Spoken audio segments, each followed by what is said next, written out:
Hello, welcome to the lecture series for graduate courses in physics covering thermal physics. I have referred to the following textbooks for preparing this lecture.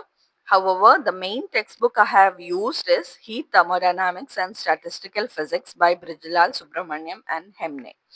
If you are interested in knowing a little bit about the history and evolution of thermodynamics, then you can refer to the following popular science book. And these are the topics I will be covering in this particular module. Coming to an introduction to thermal physics. Thermal physics deals with energy inputs and outputs.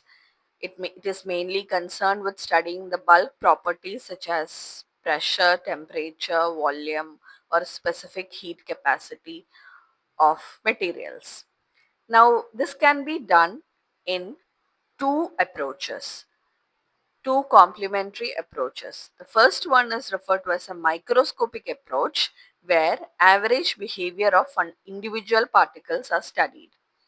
Now, if these individual particles belong to ideal gases, it is referred to as kinetic theory, and other materials such as real gases, liquids, solids, and also the phase transitions between these different states of matter, it is referred to as statistical mechanics, which uses probability.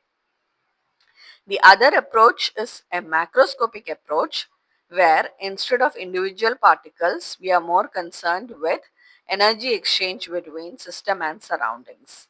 We can This is referred to as thermodynamics, and we can use thermodynamics to study any system, ideal, real, or different states of matter, as well as the phase transitions.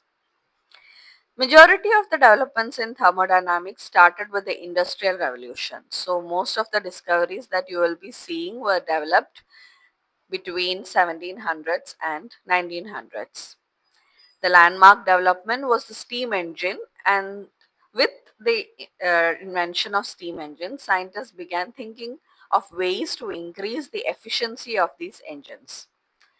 So most of the thermodynamical topics we have seen in our junior classes are concerned with engines and related devices such as refrigerators and air conditioners. But I want to tell you that thermodynamics is so much more than all of this. Thermodynamics governs the energy concentrations in our biological systems, the weather, and even the stars and the galaxies. Albert Einstein mentioned once that thermodynamics is the only physical theory of universal content which will never be overthrown. In fact, you yourself are a thermodynamical system, a walking, talking thermodynamical system, continuously converting chemical energy into mechanical energy and continuously exchanging energy between your surroundings. Now, whenever we study thermodynamics or to develop the basic principles, we use gases to study the thermodynamical behavior. Have you ever wondered why it is so?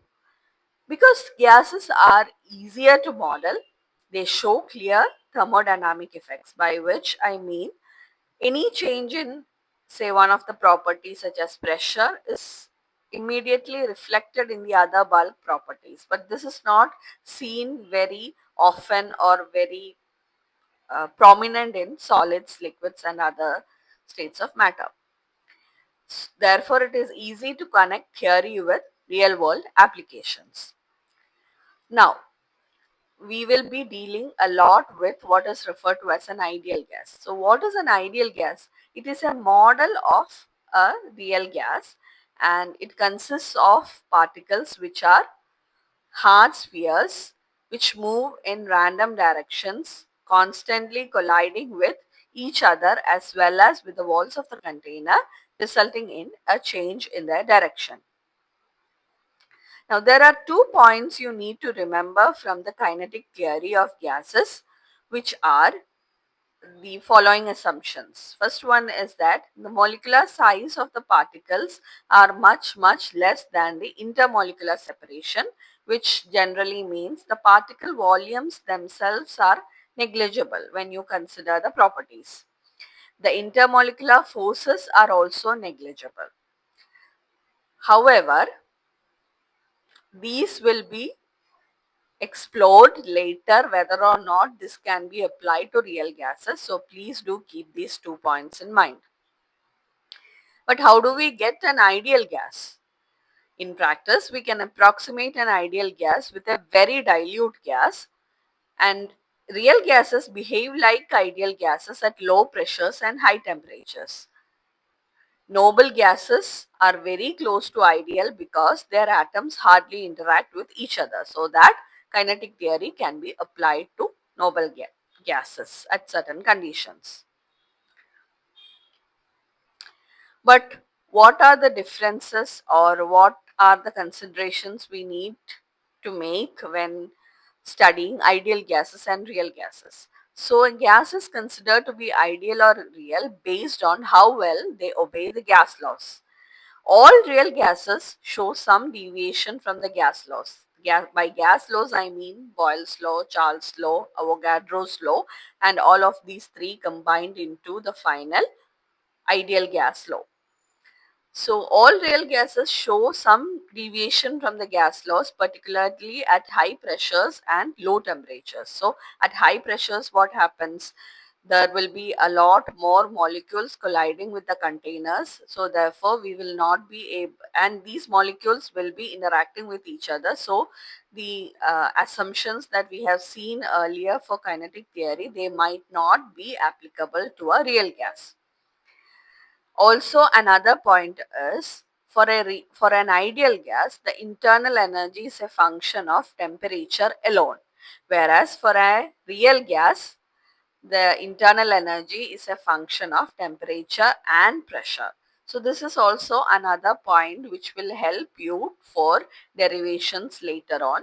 So always remember, for an ideal gas, if you are studying an ideal gas, the internal energy is always a function of temperature alone.